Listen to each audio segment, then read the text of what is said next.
지금 보시게 되시면 사우디아라비아와 아랍에미리트가 이란 전쟁에 참전하기 위한 조치를 취했다라고 이렇게 보도가 나왔습니다. 정말 만약에 참전이 되고 전쟁이라는 게 확전이 된다라고 했을 때는 결국 유가가 다시 한 번 더 올라갈 수밖에 없는 상황들이 만들어질 수밖에 없잖아요. 근데 지금 보시면 어떤가요? 좀 안정된 흐름들을 보여주고 있죠. 어제 여러분들도 아시겠지만 제가 8시에 속보 뜨자마자 바로바로 올려드렸었잖아요. 그렇죠? 에너지 시설 타격 5일 연기. 그렇죠? 여기서 핵심은 뭐냐면 이란과의 협상을 하고 있다라고 하고 있지만 이것보다 저는 중요한 게 뭐냐면 미국에서도 협상할 의지를 이런 식으로 얘기를 한 게 아닐까라는 생각이 들더라고요. 뭐 거짓말을 해서 협상을 하고 있다라고 한데 트럼프가 이런 얘기를 했다는 것 자체는 미국도 현재 6월 월드컵 앞두고 있고 중간선거도 앞에 두고 있기 때문에 정치 생명이 끝날 위기에 있다 보니까 미국 입장에서도 트럼프 입장에서도 협상할 의지가 있다는 것을 이런 식으로 얘기를 했던 것 같습니다.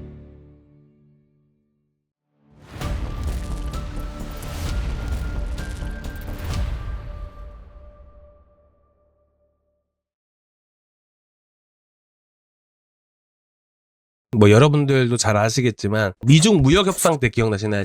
작년에도 똑같았었습니다. 중국한테 관세 계속 올린다라고 해놓고 나중에 가서 뭐라 했냐면 전화를 했다, 협상을 했었다 라는 이런 얘기들을 계속해서 했었습니다. 반대로 중국에서는 그런 말을 한 적이 없다, 협상을 한 적이 없다, 뭐 이런 얘기는 항상 했었던 부분들이고요. 그렇다 보니까 트럼프 입장에서는 트럼프의 협상의 기술이란 부분들이죠. 어쨌든 이런 식으로 지금 이란 입장에서도 전쟁을 장기화하면 할수록 손해가 깊을 수밖에 없는 부분들이기 때문에 미국이 이런 협상 의지를 보이는 만큼 과거 중국과의 협상 때도 이런 식으로 협상이 되다 보니까 아무래도 이란 간의 협상이라는 게 정말 곧 있으면 마무리가 되지 않을까라는 생각이 들게 되기도 합니다. 자, 그리고 오늘 나왔던 속보에 따르게 된다면 이란의 고위급 관계자가 미국으로부터의 메시지를 확인을 했다라는 얘기가 나와줬습니다. 중재자라고 하게 된다면 뭐 파키스탄이 될 수도 있고 그렇죠? 뭐 터키가 될 수도 있습니다. 근데 어쨌든 중재자를 통해서 미국의 메시지를 받았고 이런 얘기가 오갔다라는 것은 현재 이란과 미국 간의 협상이 열릴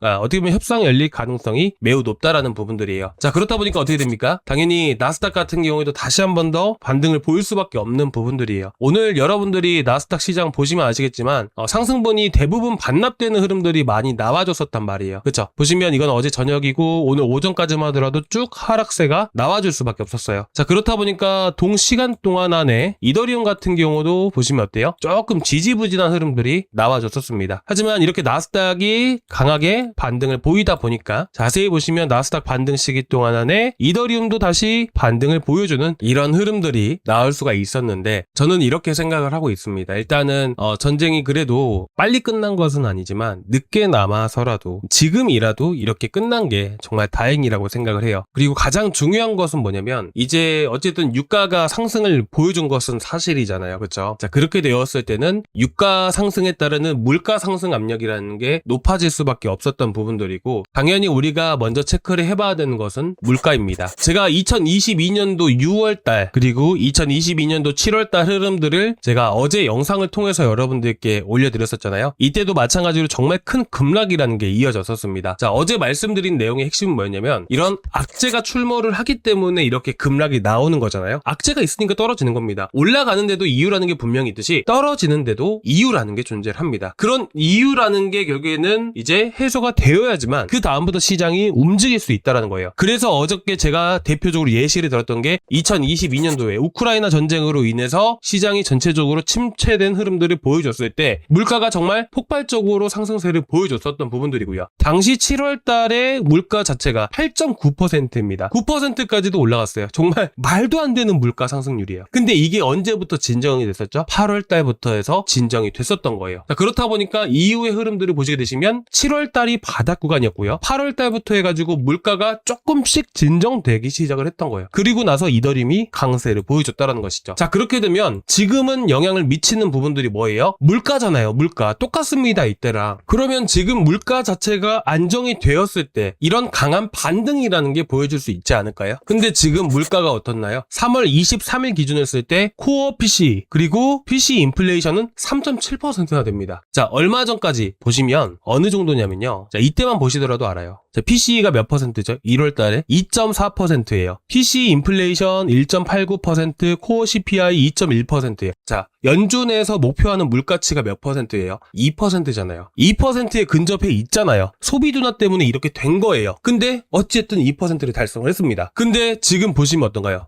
3.6%, 3.7% 이렇습니다. 그렇죠? 그러면 이 물가 지표가 언제 발표가 돼요? 4월 달에 발표가 된단 말이에요. 4월 언제? 4월 10일 날. 자, 그러면 여기까지 보셨을 때 물가 자체가 안정이 되었을 때부터 해서 강하게 반등세를 보여줬던 사례를 제가 말씀을 드렸잖아요. 2022년뿐만 아니라 2023년, 2024년 다 예시를 어저께 한 3, 4개 정도를 보여드렸었잖아요. 그쵸? 결국 해소가 완벽하게 되어야 돼요. 그렇기 때문에 저는 이렇게 생각을 합니다. 이게 지지부진한 시기가 조금 길어질 수는 있습니다. 어쨌든 4월 10일 날 미국의 CPI, 소비자 물가지수가 어쨌든 안 좋게 나올 거라는 건 여러분들이 이제는 다 알고 계시잖아요. 제가 지금 어떤 걸 보여드린 거냐면 클리블랜드 연방준비은행의 물가 데이터 자료를 직접 보여드린 겁니다. 그렇기 때문에 이 CPI가 발표가 되었을 때 시장이 올라갈 수가 있을까요? 아니죠. 시장에 충격을 줄 수 있지 않을까요? 자, 그리고 가장 문제되는 게 뭡니까? 자, 지금 보시게 되시면 올해 3회 금리 인상 어떻게 될지 모르겠어요. 전쟁이 끝났을 때 이들도 지금 스탠스를 바꿀 수 있는 것인지 이런 것들이 좀 더 중요하다라고 생각을 합니다. 금리 인상을 한다라는 것은 뭐냐면 물가를 잡고 긴축에 들어간다는 얘기잖아요. 그러면 우리는 4월 달에 어떻게 보면 미국 CPI, 미국의 PPI, 일본 금리 결정, 유럽 금리 결정 4월 말까지 어떻게 됩니까? 우리가 좀 더 리스크를 대비할 필요가 있지 않을까요? 지금 추가 매수를 고려하고 계신 분이시라면 좀 더 많이 하락을 하고 이런 이벤트들이 다 마무리가 됐을 때 하시는 게 더 좋지 않을까요? 그리고 제가 오늘 구독자방에 올려드린 거잖아요. 중동 분쟁에 따른 유가 급등의 시장 영향 분석 JP모건에서 나왔던 레포트입니다.